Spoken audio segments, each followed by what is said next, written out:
বসে কাক ডাকে কা কা কা।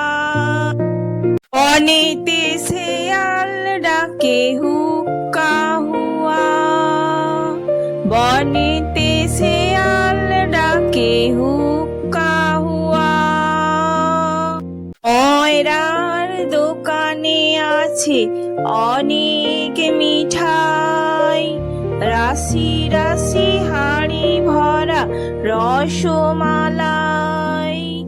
ময়রার দোকানে আছে অনেক মিঠাই, রাশি রাশি হাঁড়ি ভরা রসমালাই। এরপর কাক ঝুপ করে এসে ময়রার দোকান থেকে একটা মিষ্টি মুখে তুলে নেয়। মিষ্টি মুখে নিয়ে কাক উড়ে চলে যায়। কাকের কাছে সুস্বাদু মিষ্টি দেখে শেয়ালের লোভ হয়। সে কাককে বলে, কাক মশাই, আপনার রূপ আজ খুব অপূর্ব লাগছে। না জানি আপনার কণ্ঠ কত সুন্দর, একটা গান গাইবেন? কাক তো শিয়ালের কথায় খুব মোহিত হয়ে উঠল।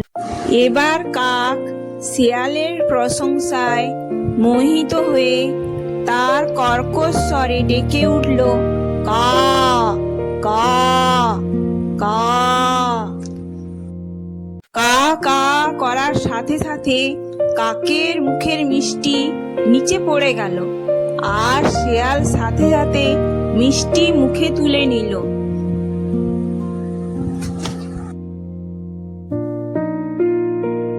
মিষ্টি খেতে খেতে বলল, কাকমশাই, আপনাকে অনেক ধন্যবাদ।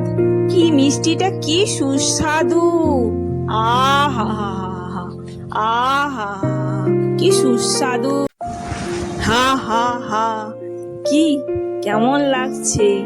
মিথ্যা প্রশংসায় ভুলে নিজের সুস্বাদু মিষ্টিটা হারালে তো? হা হা হা হা হা হা হা। কাক দুঃখে চিৎকার করে ওঠে।